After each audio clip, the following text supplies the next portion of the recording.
Good evening, everyone. Happy Black Friday. How are you doing tonight? Let me know in the chat if you can hear me okay. Lisa Ray, thanks for showing up. One of the best mods in the business, and she mods for us. Courtney Hall, good to see you. Deli Boot, glad to see you here. Donnie C, hey, how you doing? Hope everybody had a good Thanksgiving, had plenty to eat. Hi, Josie. Good to see you here. Y'all let me know if you can hear me in the chat.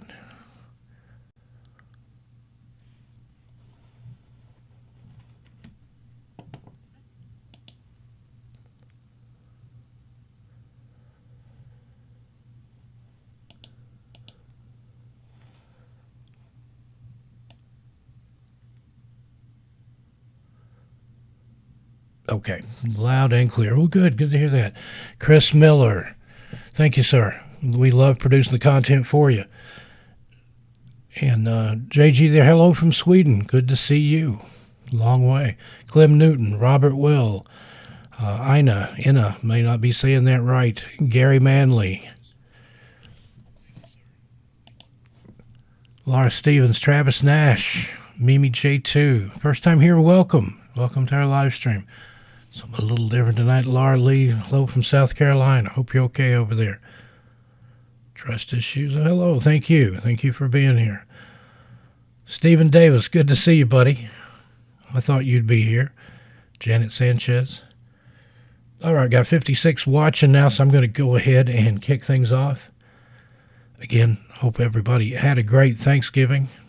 Robert Walt, Colorado. More people coming in here. I am going to go ahead and start. Cuyahoga Falls, Ohio. Jay Burke. Bomber, hey, how you doing, buddy?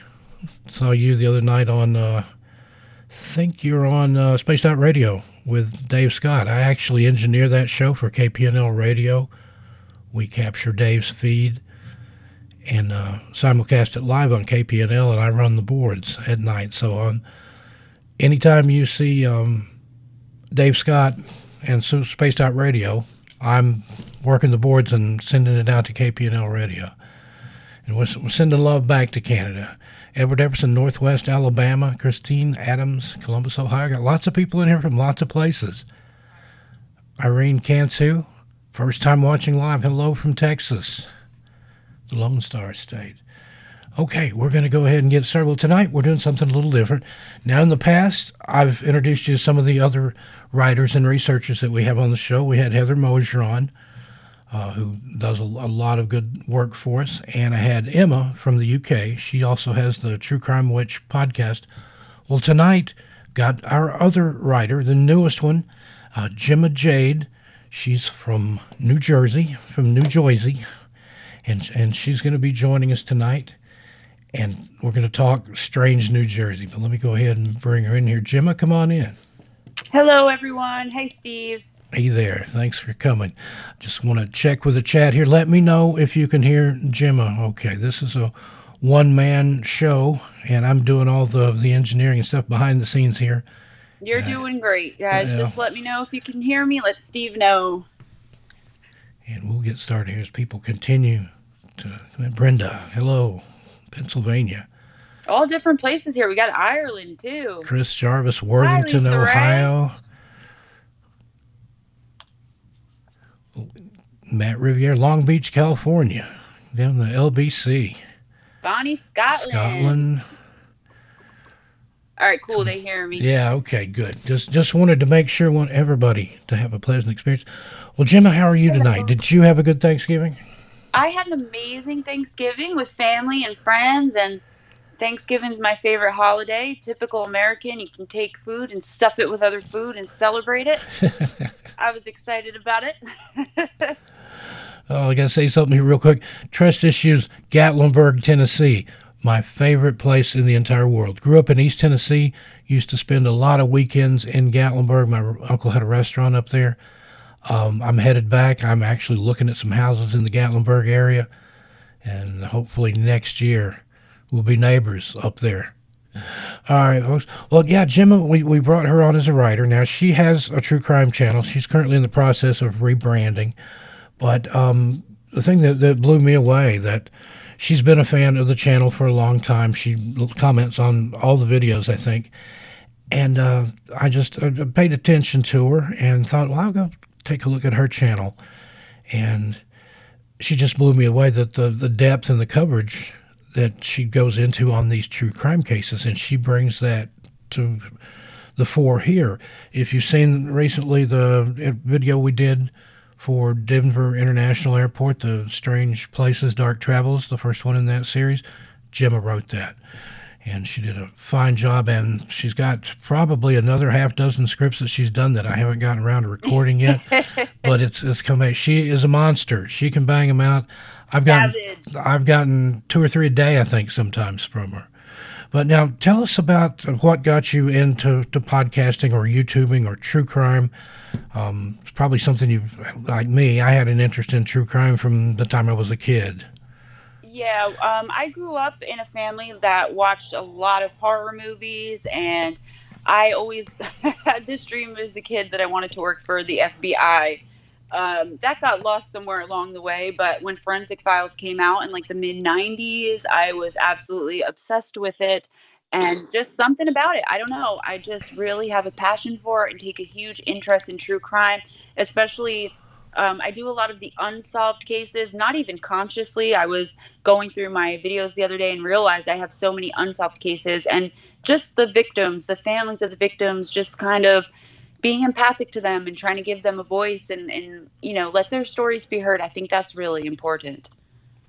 You're getting some comments here. Laura Lee says the Denver airport story is creepy as hell. Oh, thank you. Yes, that was it is. Really, Denver Airport really is creepy as hell. That was an interesting research, let me tell you. But your true crime videos, your unsolved cases, all that is just really, really, really good. And looking forward to more.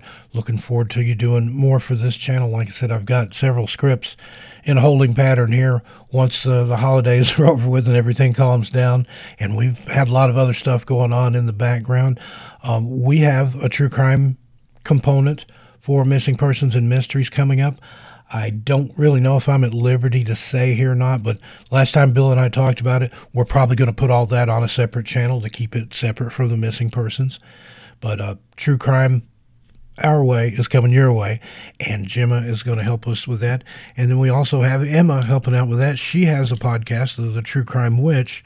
So we've got what I consider the 2 best true crime people that I know of here. Gemma and Emma. Gemma and Emma, there you go. Now we've got Heather. We need somebody that rhymes with Heather. Anybody know Leather? If you know a girl named Leather, remember on Happy Days? Or we can go with Feather. Feather. Yeah, that sounds like an exotic dancer. Leather Feather. but remember, on Happy Days, you had Leather Tuscadero. So we could have Heather and Leather and Emma and Gemma, and it would be like the Mickey Mouse Club. But anyway, we've got 82 people watching now. Thanks for the people that have come in late. Yes, thank you. And we're talking with Gemma Jade. She's in the chat there. She has a blue wrench. Don't make her use it. I love my mods here. Chris, he's another new mod. Lisa, she's been a mod for me for a long time.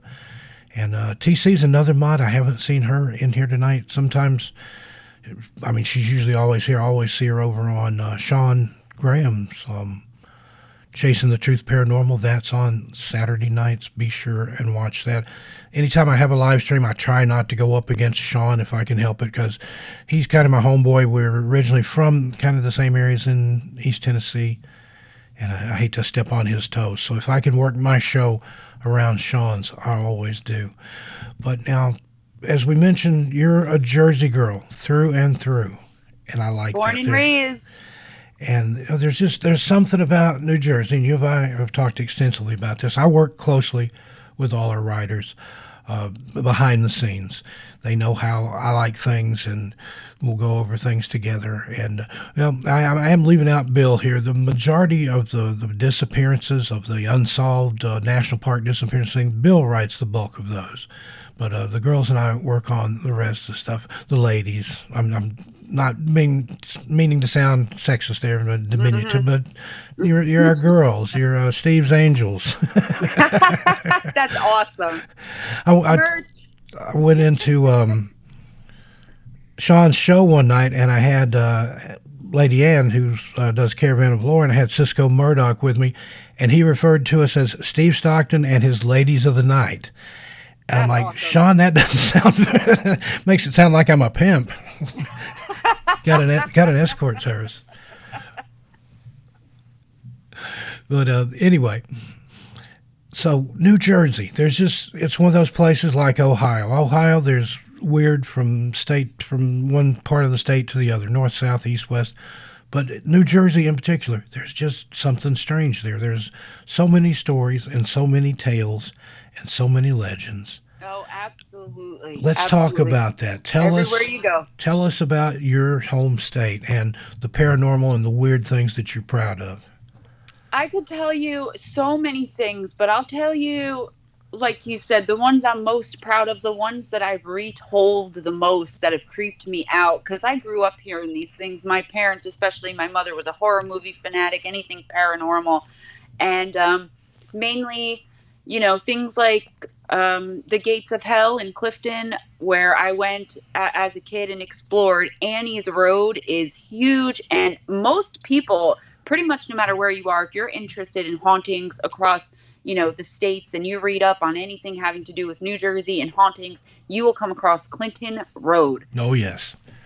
So Clinton Road definitely is something that's always interested me. It's in my kind of neck of the woods. It's not very far from me. I've driven it so many times, but I've always been very hesitant to stop on it or to try to do it, to stop on the bridge there. There's so many legends you can talk about when you talk about Clinton Road, but the main one is there's a deceased boy who hangs out under the bridge, and he's so sweet because he returns your money to you that you throw in the bridge at midnight. Now there are so videos here. There are videos here on YouTube that I've watched about Clinton Road. Mikey Mamps, I think I'm saying that right. It's like MAMFS. He's got probably a dozen Clinton Road videos, and like you said, they stop on the bridge, throw the money in. They came back like at midnight, and there's a quarter laying on the street, where supposedly he threw the money back. The phantom trucks that appear out of nowhere, they're just suddenly, boom, headlights behind you, and there's a phantom truck right on your tail. Definitely. People coming out of the woods. You see them on the side of the road. You whip them, U-turn, and go back, and they're gone. There's nowhere for them to go other than back in the woods. And it's just, wow. That's just, again, that I'd love to go and drive the whole thing from end to end some night and GoPro the whole thing. Being on a mission to actually stop this time, maybe if I wasn't alone. But there's some lesser known ones too. One that's gotten a lot of recognition in the past few years definitely is the Watcher House. I don't know if anyone has heard about the Watcher House. I have, but go ahead and tell us about that. The Watcher House, that is just, and that's not even so much paranormal, but the creep factor is through the roof. Tell us about the Watcher House. Seriously, the Watcher House is located in Westfield, New Jersey, which is kind of an upper class area, at 657 Boulevard. And I just love, I don't know, somehow the address just gives me the chills. And I try to think about what I would do if this happened to me. They moved into this like $1.6 million house, this married couple, and I believe it was 2 children. And they started receiving these letters in their mailbox, welcoming them to the neighborhood, welcoming them to the house. But then it started getting creepy, saying things like, "It's my turn to watch the house," and "My grandfather watched the house," and then "My father watched the house." Then it referred to their children as fresh young blood. It knew the whoever the person was knew the children's names, and nobody to this day knows who wrote these letters. The family ended up losing the house. Some people think the family wrote the house themselves. It's the creepiness of what the person, the watcher, was saying to these people. Something like, quote, "It will help me to know who is in which bedroom. Then I can plan better," end quote. And you've got kids staying in this house.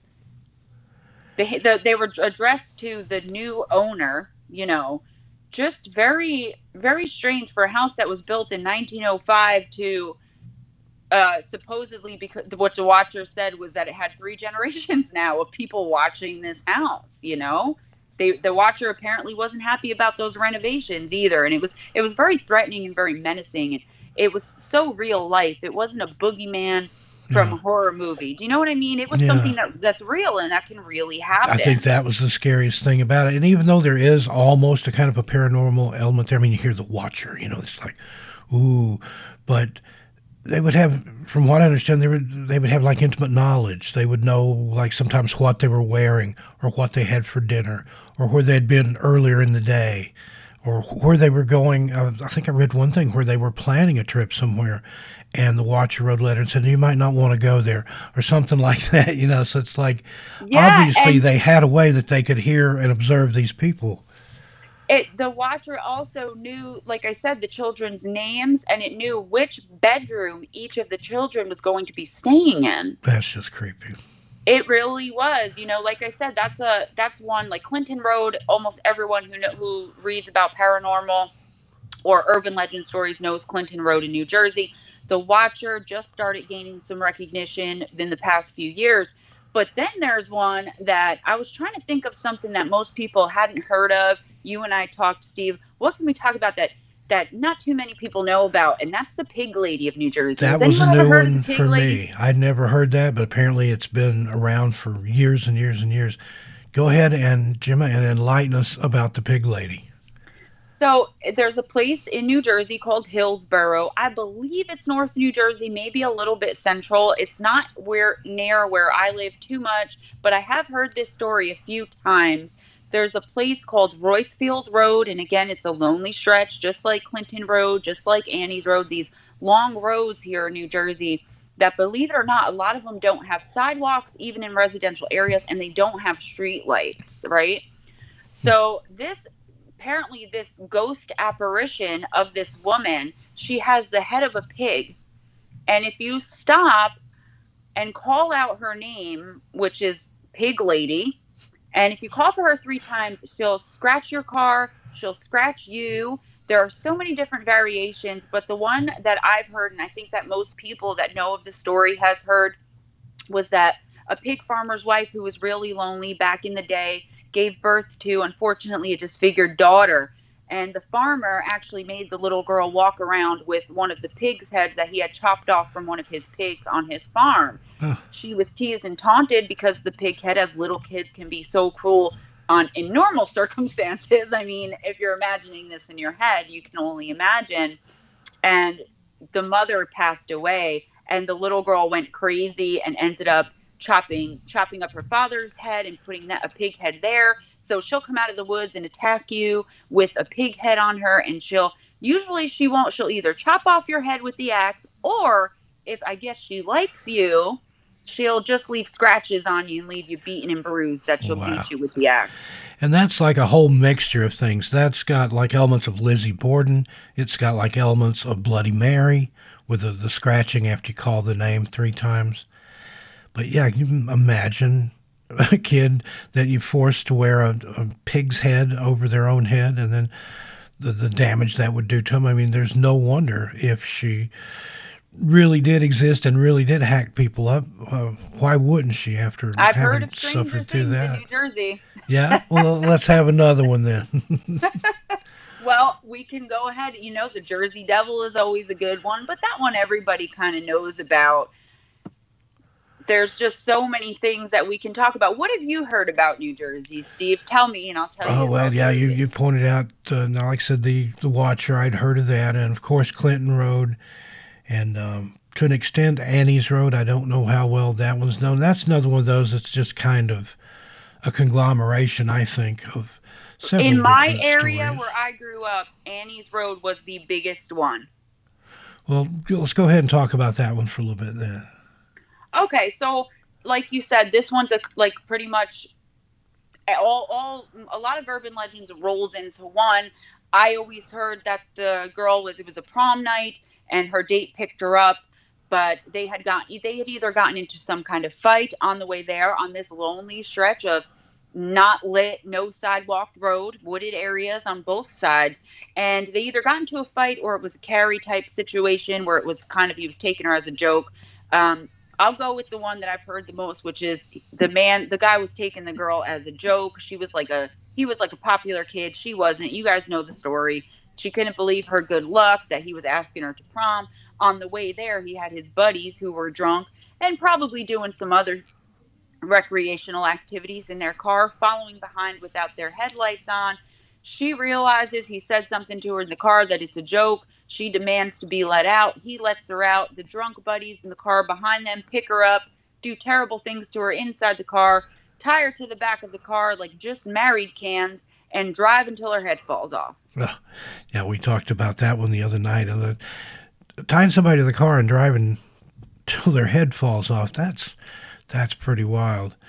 And that's kind of what I'd heard about Annie's Road. And then her ghost walks the road. It's almost a white lady type story. And that's another thing I know that you have there in New Jersey. And I think you have that anywhere I've ever been, particularly down south. There's at least one white lady story. It seems like in every little community. Every town, USA, definitely. And something else that you and I were talking about the other night, talked about how, and it was very profound, and I never thought about it that way, but you talked about how a lot of people, they come to New Jersey, they fly into Newark International there, yes, and that's all they ever see and all they know. And you said that was in an industrial area, and it's not very attractive. That's why they call us the garbage state. Yeah, because it's so unattractive. It's industrial, all the shipping containers, the landfills are right there, and people just drive in from Newark Airport. They go to their hotels in New York City. They go to New York City, and all they ever see is from where they land in Newark, the highway taking them to New York, which is this gigantic industrial area. That's all it is. There's no garden. There's no trees. There's no anything. And that New Jersey gets a bad rap because of that. And someone told me that years ago, and I said, oh, man, you're absolutely right, because we're the Garden State for a reason. We have the Meadowlands. You know, there's so many great things here. We have Taylor Ham that you guys don't even know about. I know about Taylor Ham. Who out there has heard of Taylor Ham? Not pork roll, Taylor Ham. If you know what real Taylor Ham is, say something in the chat. But, yeah, it's a delicacy. I'd never heard of it outside of New Jersey, but it's good. I don't even know. How would you describe? If you were describing Taylor Ham to say somebody here that's never had it, that's never even heard of it, how would you describe it? Taylor Ham is what most of the rest of the country calls pork roll. And the difference between Taylor Ham and pork roll are two things. One, Taylor Ham is made by the Taylor Company that's only located in New Jersey. And two, Taylor Ham is super duper thin, so that when you cook it for just a couple of minutes, maybe a minute or a minute and a half, it crisps up so nice to the point where it actually curls. So you go in and get a Taylor Ham egg and cheese sandwich, or what I get, Taylor Ham and cheese, and it's just so crispy and greasy. And we also have the Rutgers grease trucks, where you can get a chicken finger, French fry, mozzarella stick, marinara sauce, and chicken cutlet sandwich. Wow. That sounds good. And I'm still stuffed from Thanksgiving, but that sounds good. And I've had the Taylor Ham. It's just, like I said, there's just something about it. It's so thin and it's so crispy. Yeah, it's just and something it has so much flavor. Pork roll. Yeah. And it's like Canada, they have poutine. And people that have never had it, it's French fries with cheese curds and gravy. And I know that sounds weird, but it is incredible. In New Jersey, we have the most diners of any other state in the entire United States. New Jersey, we should be called the diner state. And we have disco fries. And after a night of drinking or a night of whatever you're doing, you can go into any 24-hour diner and you order disco fries. That's French fries, mozzarella cheese, and brown gravy. And it's just loaded all on there. And it's absolutely delicious. Yeah, and that's very similar to poutine. Yes. I want to try some poutine, though. I recently heard about that in a true crime story. Yeah, one of the last things she did was got poutine, and I was like, what is poutine? And I looked it up, and I was like, oh, it's disco fries, only a little different. And here, down south in particular, chili cheese fries are popular. Same thing, late night, there's a chain of restaurants in the south called Crystal. And that's how you can tell where somebody's from. If you're from there, it's just Crystals, but everybody else will call it Crystal Burgers. And it's kind of like White Castle, these little square hamburgers. And they're open 24 hours, and that was the thing when I was in college, and things probably still is, that after a night of partying, you would slink into Crystal at 2 or 3 o'clock in the morning and order, they call it a sack of sliders, or a sack of gut bombs. Yep. or grease bombs, and they had chili cheese fries too, and that's okay. The bomber, who is Canadian, says it's poutine, not poutine. Sorry, What is it called? I'm poutine. I'm not sure there, but it's not poutine apparently. That's the American. That's how we say it. I'm sorry. Poutine. I don't know. Poutine. I'm so sorry. I'm from New Anyway, Jersey. We totally ruin everything that we say. So. Oh, well, and you're talking to me from the South. You know, we have very unique ways that we say things too. Guys, forget White Castle. I'm seeing all this White Castle. You haven't lived until you had white manna, okay? So talk to me about white manna. Anybody in the chat ever had white manna? Piggly Wiggly. Yeah. And I've got a theory about that. I'm glad you brought that up, Laura Lee. There is something about a Piggly Wiggly that breeds violence or something. You type in Piggly Wiggly into Google and put arrest or police, and it's like all this stuff goes down at the Piggly Wiggly. And I don't know what it is, but there's something about that place that once you get there, you go crazy. Or maybe it's just where a lot of people shop. But we had Piggly Wigglies down south, and there was always something going on there. And they even have a T-shirt that said, "It's a Piggly Wiggly thing you wouldn't understand." I guess so. But try that sometime and test my theory. Google Piggly Wiggly and police. And is then it like a Florida man thing? I think so. And it's like, just, it's like where you go to do something to somebody else. Just wait till I get you the Piggly Wiggly, then I'm going to kick your butt. And got all this. Meet me outside the Piggly Wiggly. Or out back behind the Piggly Wiggly. Yeah. But that's the way it was down south. Any time that I ever went to Piggly Wiggly, I saw something. There was an altercation. There was a fight in the parking lot. There was somebody getting arrested for shoplifting. There was somebody causing a disturbance in the store. Just something. And that's why as a kid, I loved to go to Piggly Wiggly. Like, Mom would say, "We got to go grocery shopping." Like, "Can we go to Piggly Wiggly?" Yes. Because I knew it was going to be a show.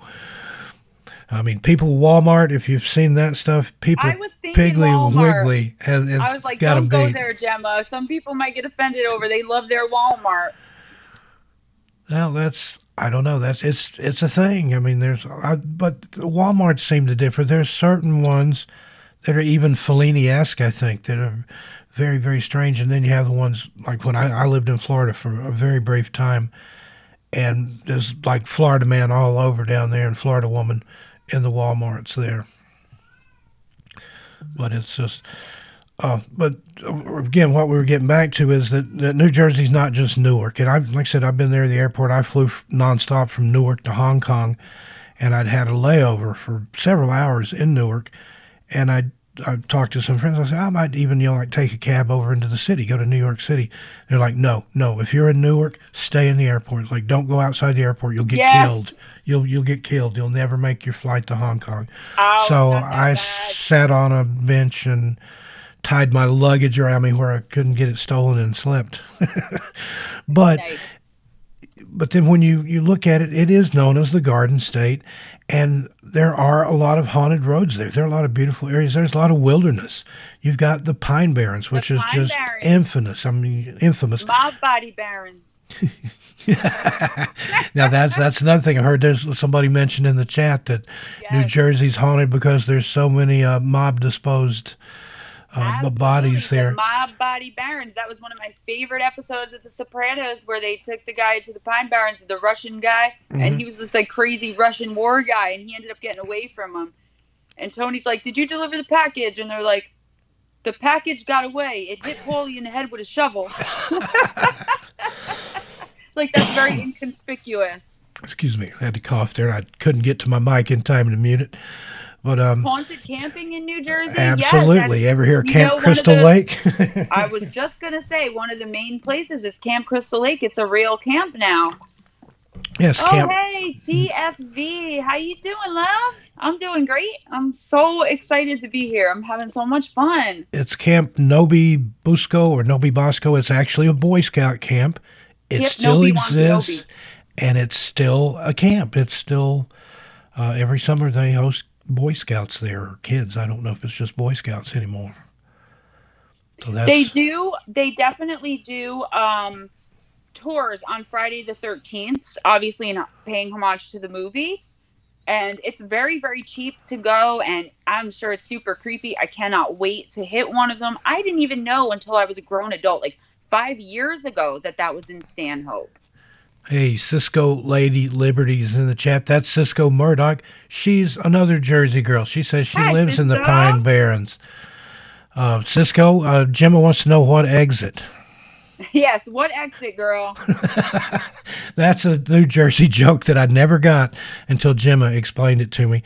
I used to work for Nickelodeon, and I worked at the studios in Florida doing, I was production manager for a live show, and we had a lot of people that they had brought down from New York and New Jersey from the Viacom headquarters up there, or MTV, Nickelodeon. It was all conglomerate at one time. And anytime two people that were from New Jersey ran into each other on the set or on the lot, they'd be like, "Oh, you're from? There you go." Cisco says 98, baby. So we'll let. Ooh, you're way up there, girl. But you're right. You're anytime right.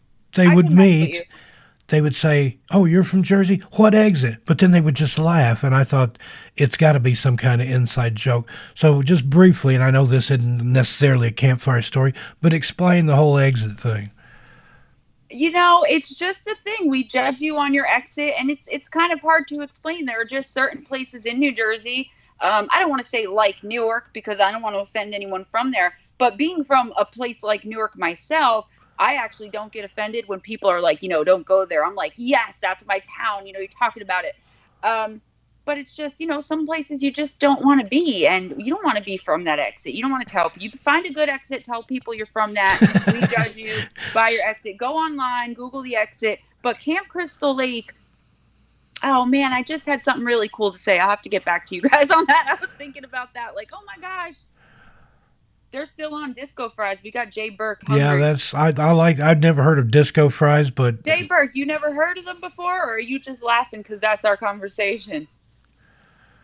But I'm always ask for Disco Fries now whenever I go anywhere just to see what kind of looks I get. They're so good. You got to get extra mozzarella on the no. And I like them with American cheese, but I get made fun of. I'm totally the outcast. So we got the exits, and the exit off of what now? Is it the turnpike or the parkway, or? Well, it depends, because some people aren't off the turnpike. There's different exits for different highways. I judge people what exit you're off on 80. But most people will judge you from where you're off on the parkway, but the parkway doesn't exit everywhere. Do you know what I mean? So It really depends what part of Jersey you're in. North Jersey will judge you from 80. Yeah, because I always heard about the New Jersey Turnpike. Yep. Met somebody one time that later I found out was a mobster, and the person that introduced me said, "Be careful of that guy. He's responsible for more deaths than the Jersey Turnpike." And I thought, okay, that sounds pretty bad. It was a joke. He wasn't really a mobster, but it happens there. Hey, you know a guy, or this fell off a truck, or oh yes, forget about it. I knew a guy who his nickname was TV Al. Back in the 80s, he told me that was his nickname. It was TV Al. I thought the guy was saying Thievy Al, as in he steals things.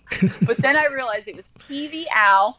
And TV Al told me the reason he got that nickname was because back in the 80s, he would always find these TVs that just fell off the back of a truck. And everyone knew that he was the guy to go to because he knew where these TV trucks were apparently dropping all these TVs in the middle of the turnpike. Yeah, Cisco and I have had that conversation, right, Cisco? That I think when she was a kid, sometimes things would show up at her house that fell off a truck, a TV, VCR.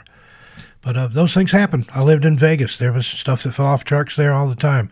And even though the corporations are in charge, you still have that element underneath the surface. And I even had people tell me in Vegas, especially people that had been there a long, long time, that it ran better and more efficiently when the mob ran Vegas, that the corporations just kind of ruined it. And I had one elderly cocktail waitress tell me, like, yeah, there was one year that, I was working and stuff, but I'd been sick and I didn't have enough money for my kids for Christmas, and she said word got around, and she said there's a truck pulls up at my house and unloads toys, and the guy was just like, don't ask no questions, this is for you kids, and boom, there Oh you my God. go. Food and ghosts, two of my favorite things. There Mine you too, go, Tanya Tanya Lynn. Lynn. You're in the right place. And I'm surprised we're all sitting here talking about food the day after Thanksgiving. I heard that, and this was from a psychic medium who my mother and my family did a seance with numerous times, and he said that because the ghost of a friend of mine came through, and the psychic kept saying he's showing me this macaroni and cheese with like ham or something, and he keeps showing it to me. And my mom makes this stuff. We just call it macaroni, tomatoes, and cheese. It's pretty much macaroni and cheese with stewed tomatoes, but all mixed together. And she used to always give it to this kid before he passed away when he was a teenager. That's what my mom would make. It was his favorite.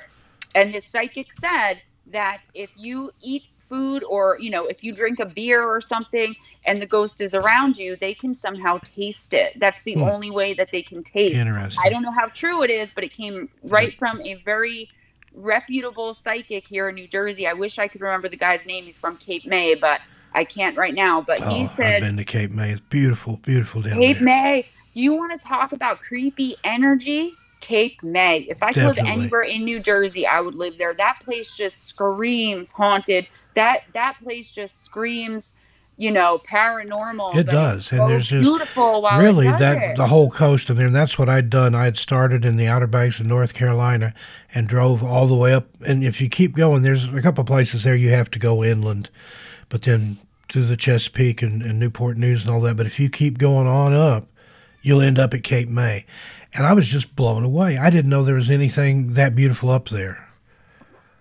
And yeah, and no, you're right. it's absolutely it's gorgeous. old. It's got a The very shopping, they have the horse-drawn carriages that you yes. can It's go on. it's reminds me a lot of Charleston, South Carolina. Yes, if I could live anywhere, I don't know that I'll ever fully move out. I might move out of New Jersey for a while, but I think, once I make my millions and buy that small island I'm planning on buying, I'm probably going to end up buying a house in Cape May just to have it. That'd be a Jersey good place never for really a lets you summer leave. house. Be a good place for a summer Absolutely. house. You can't just leave New Jersey. And by the way, who just said cucumber sauce? Edward Epperson. That's tzatziki sauce, coming from a girl who worked in diners most of her life. Tzatziki, not cucumber. Love that Tzatziki. stuff. And the food you talked about, the macaroni and cheese with stewed tomatoes, my mom used to make that. And All she'd mixed serve it together with like that? cornbread, yes. Mhm. And that was one of my favorites as a kid. Break up the cornbread in the bowl, put the, Yep. whatever you call it, it was just macaroni and cheese, the big elbow macaroni Yes, and I still cheese make it. I and the still stewed. make it. I do too. I made some just a few weeks ago. Melder Oh, we're likes gonna have a macaroni, tomato, and cheese off then, buddy. it. Mine's Southern style, so we'll try them out together and What does that and even see. mean, Southern style? You put hot sauce in it or No, something? I There's like don't- a chicken leg at the bottom of the pot. What is that? I'm just saying I make it the way they make No, it I down know. south, and it may be different from the way you make it. The kind of cheese, Yeah, how it's long very you simple boil your here. pasta. Yeah, it's. But now you said you want me to remind you there was something about I can't. I'm still thinking. Friday the 13th. Well, but I'm the still point I was thinking. making, you've got the Pine Barrens, you've got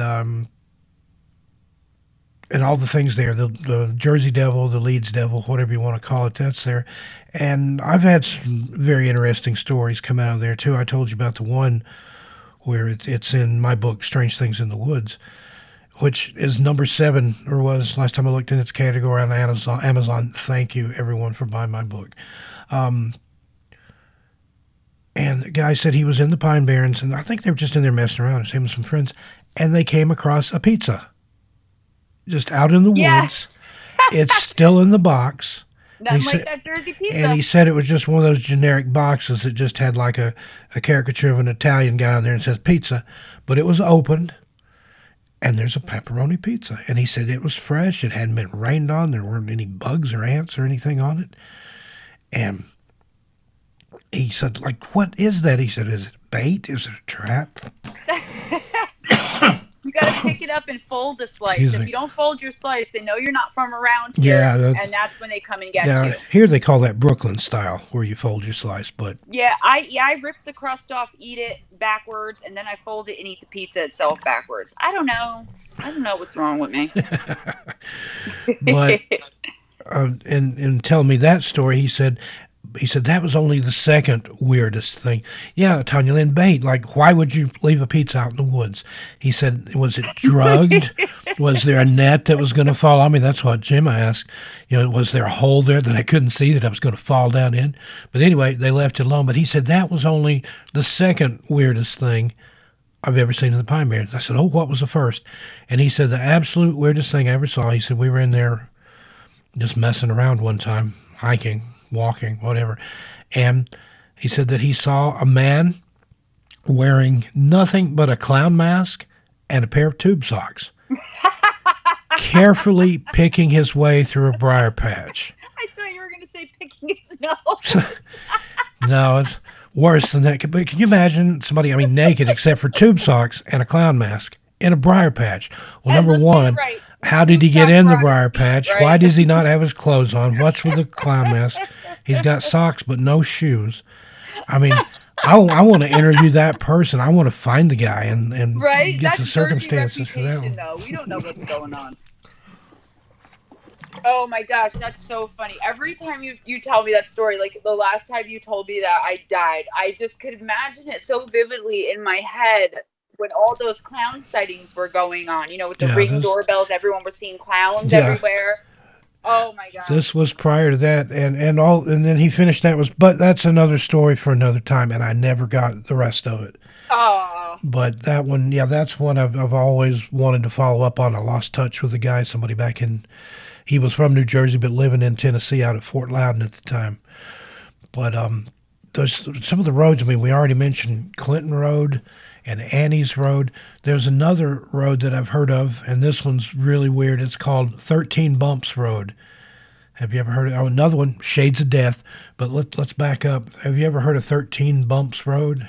I have never heard of 13 Bumps Road. Well, now the local story there that I got was it's a burial ground for 13 witches who lived together in a abandoned little village, and they were catching children. Well, of course, the townspeople got all up in arms. They went to this abandoned village. They captured all these 13 witches. Then they executed them, and they buried them under Johnson Drive, which is in North Plainfield. I don't know what part of Jersey that's in. But now this road's been paved over no telling how many times since then. But these bumps always show up, and who knows, there may really be bodies under there. But that's the story, that those 13 bumps are the bodies of those 13 witches. That maybe it's 14 bumps and Hoffa's there. Now, we talked about that too, and the age-old rumor that Jimmy Hoffa was in the concrete underneath the goalpost at Meadowlands Stadium, that was debunked. Man.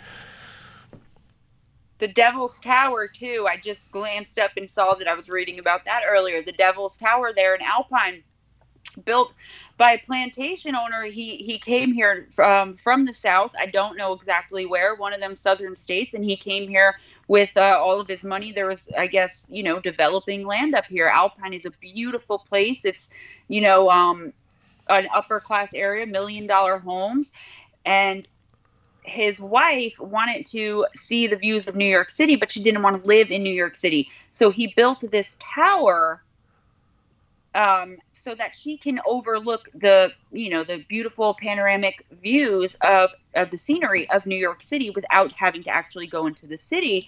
But from the heights of the tower, from the top of it, as she looked out one night while her husband was away and she was alone and lonely, sighing at the breathtaking view of New York City, she saw her husband somewhere. I don't know where she saw him, with another woman from the height of the tower.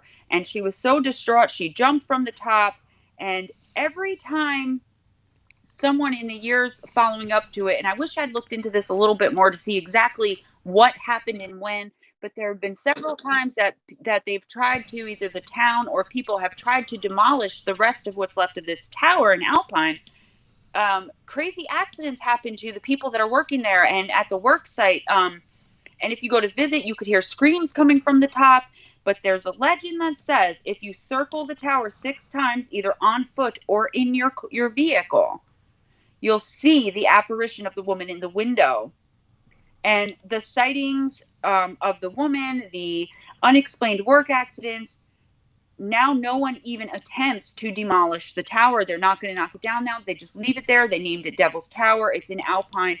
A lot of it is still standing. You know, it was just a tower for her to walk up. The base of it is still there. And now nobody wants to, you know, demolish it because of all the accidents and deaths surrounding it, all of the supposed views of the apparition of the woman. And it's still there. It's abandoned, but nobody disturbs it. It doesn't even get a lot of, you know, teenage traffic from kids wanting to go and hang out in a haunted place. I don't see many, or many, if any. I haven't searched in a while YouTube videos on it, but that's what I forgot about that I definitely wanted to mention, because I've been there. I've seen it one time when I was in it, when I was a teenager. And it's one of those things like the Devil's Tree here, where you look at it and you are just overcome. Yeah, I with wanted to ask grief, you if you'd ever heard of the Devil's Tree. Now, I have heard of that. Enlighten us a little bit on that one, if you would, please. Supposedly, it's the site of a murder-suicide of, you know, a farmer. He killed himself, his wife, and their entire family. And also, supposedly, which goes back to what we probably won't talk about tonight, but it's in the podcast, the KKK rumors. Supposedly, there were a lot of lynchings done there. It's in Bernards Township, New Jersey, which is, I believe, don't quote me on it, I'm not good with the map of New Jersey. I only know northern New Jersey, but I think it's southern New Jersey. It's pretty popular, too. Supposedly this tree, and if you Google it, this tree is very creepy looking. Like I just said about the Devil's Tower, it just has that creep factor. It does. Supposedly the tree in the ground is warm when you touch it, no matter even if it's snowing. Snow instantly melts around it. I mean, the tree itself, it's grizzled, gnarled. That's the way it's growing. The trunk has axe marks from people trying to chop it down, but nobody's ever obviously chopped it down. And there's a legend that if anyone tries to cut the tree down, they're doomed and they're going to meet an unfortunate end. Yeah, and you hear cursed things like that. There's a graveyard in Florida. Some of these Florida people in the chat might know. It's called the Devil's Chair. And it's a gravestone, but it's brick and it's done in the shape of a chair. And supposedly anybody that sits in that will die within the year. And that was the big teenage thing down there. From what I heard, was teenagers daring each other to go and sit on this block chair. But just amazing. And apparently, and that's Matt Riviera wants to know, it's the Devil's Tree. But it sounds like in New Jersey, and this was a popular teenage pastime in Tennessee, was just everybody would pile into a car. They'd collect gas money, put it in the tank, and just get out and ride around and see what you could find, what you could get into, and then people would start telling legends. We'd go to places like, there was a guy that had ran his motorcycle through a barbed wire fence and unfortunately lost his head.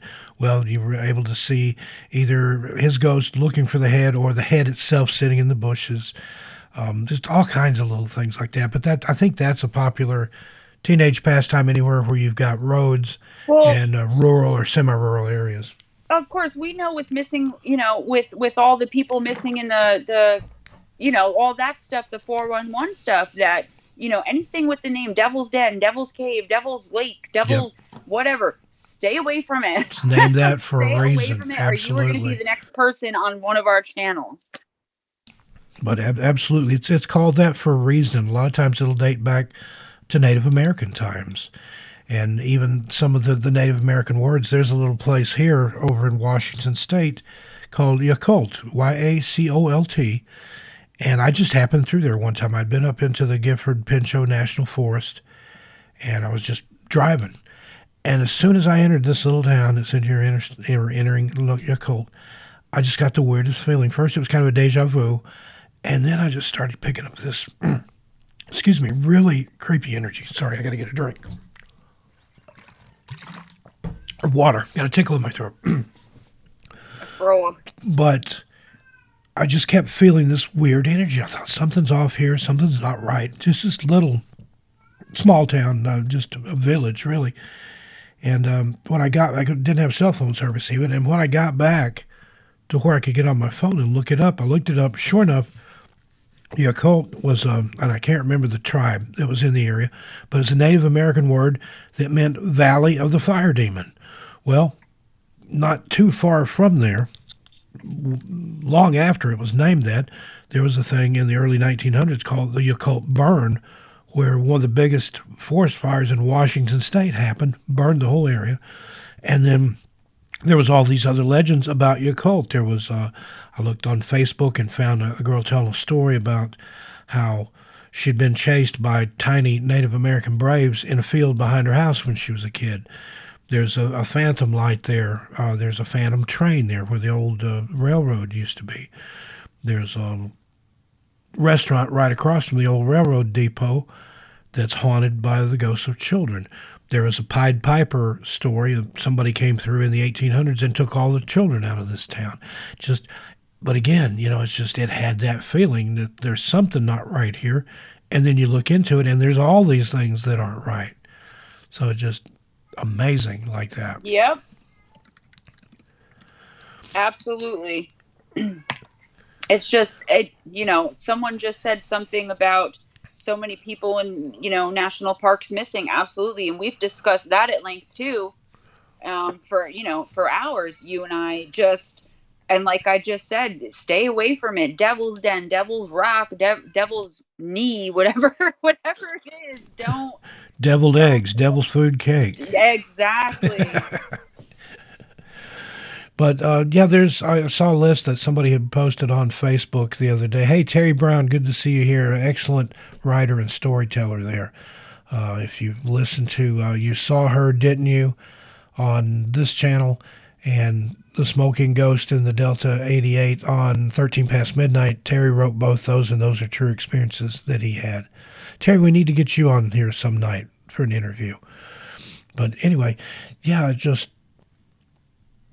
there's a list that I saw on Facebook, and it talked about all the things to do to be safe in the woods. Don't go alone. Don't be the first in line. Don't be the last in line. Don't wear red. Don't pick berries. If you hear voices, familiar or unfamiliar, don't pay attention to them, because that's another thing. Sometimes people will hear like their name being called, and it'll sound like somebody they know. There's just so many weird things that tie in with the missing 411, and absolutely, we can just go on and on. We could do a whole episode on that, and maybe we will have you back sometime. Jim, I don't know how much time you have with us tonight, but I think we're probably coming up on the end of what you're able to do. We sure are. Well, but before we let anybody go, Gemma and I have an announcement to make. Surprise!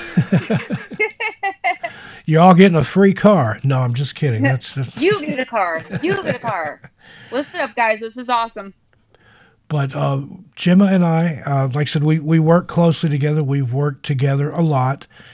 We know each other well just through talking and things. Well, we have decided to do a podcast together. And there it is on your screen. It's called Strange Things with Steve Stockton and Gemma Jade. And just as an example, if you liked what we were talking about here tonight, we're talking about Strange New Jersey. And I'm putting a link in the chat right here. That takes you to the Podbean site. It's also going to be on wherever it's been submitted to all the podcatchers. But that's the first episode just came out today. And we've got several episodes already finished that we'll be releasing one a week. But this first episode is Strange New Jersey, and it's different than the stuff we talked about here tonight. Yeah, we did not want to be repetitive, so, something might come up here and there, but we definitely wanted to keep it interesting, keep it new. So if you guys go right from here to there, you're in for a real treat. I think it's going to be really cool, and I hope that you guys check it out. I'm so excited. This is so new for me. I've been doing true crime for a few months now, but Steve has that reach. Steve is my mentor, and I fangirled when he first messaged me. Well, I'd watched you on your channel, and I knew she wasn't reading it, and she was like me. She will take and she will devour these cases, and then it just kind of sits in her head and it gels together, and then she speaks it back out in a cohesive format. And I'm just like, she's not reading that. She's doing that off the top of her head. I'm just like, first I wanted you as a writer, and then when we started working and stuff on the writing and found out that we had such a good rapport and play so well, I mean, we get kind of wild sometimes, Just but we work um together great. You guys will love it. If you like hearing me talk, if you've enjoyed listening to Gemma, please check our podcast out. And if that link, the strangethingspodcast.com, that takes you to a Podbean site, but it's on YouTube. It's going to be on Apple Podcast, Google Podcast, Amazon. And there I am talking over you again, Jim. I've got a bad habit of that. No, it's okay. I just didn't want to forget this. Guys, if you go over to my channel, which is just Gemma Jade, I am in the process of rebranding to do only true crime on that channel. I was doing a mixed bag of a bunch of things. I couldn't decide what I'm most passionate about. So if you're there for the true crime, just check out the true crime. Leave everything else alone, because within a week, all that other stuff is going to be put somewhere else. And it was so great to meet you guys. Be kind to each other, as I always say at the end of all my videos. And I really, really hope to see a lot of you guys, most of you guys, all of you guys subscribing to my channel, because I have so much more to come on there too. The podcast, I'm so excited. This is my first ever live stream where I was a guest. So you guys were all so sweet, and thank you so much. And you did a fabulous job. Thank you for agreeing to come on. Thank you for partnering up with me on the podcast here. I'm having a ball. I like to talk. Gemma does too, and you get both of us together. It's just, I mean, I see you, Matt. We literally had to curb ourselves. We'd like, well, we're going to fill an hour. We'd fill 3, and then I have to go in and edit it down to an hour. So some of these podcasts may end up being a 2 or 3-parter. But for now, the first one, Strange New Jersey, go check it out. And like I said, it's Podbean, and it's here on YouTube, and it'll be on the other podcasters soon. It's been submitted. I just released it this morning. But strangethingspodcast.com. Thanks again, Gemma. Thank you so much. Mwah. Thank you for being here. Mwah. Thank you so much, everyone. I hope to see you on my channel, the podcast. And Steve, I'll talk to you in a couple minutes. Okay. Good night, everyone. Just hang around till I wrap it up here. Of course. And then I'll talk to you offline. All right. Well, everyone, again, I hope you had a happy Thanksgiving. Thank you for joining us here tonight. And I've got another live stream planned for tomorrow night, but I don't know if it's still on because I haven't talked to the person, another very special guest. But I will make an announcement either later tonight or tomorrow if I am going to go live tomorrow night as soon as I know. And I won't say anything because I don't want to spoil it, but it's somebody you'll really enjoy. All right. The Strange Things YouTube channel, it's just, let's see if I can find it here really quick. Probably won't be able to get to it. I'll post it in the description. It's brand new. There's 1 subscriber, and I think that's Gemma. You can't. Yeah, it is. I couldn't. She's like, why is there only 1 subscriber? You didn't subscribe, and I think I can't subscribe to my own channel. But it's just Strange Things. I think I'll get it to you again. Thank you, and God bless. Thanks everybody for being here. Whatever it is, wherever you are, good evening, good morning, good night. I'm Steve Stockton. I love every one of you, and I'll talk to you next time. Bye, everybody. Thank you.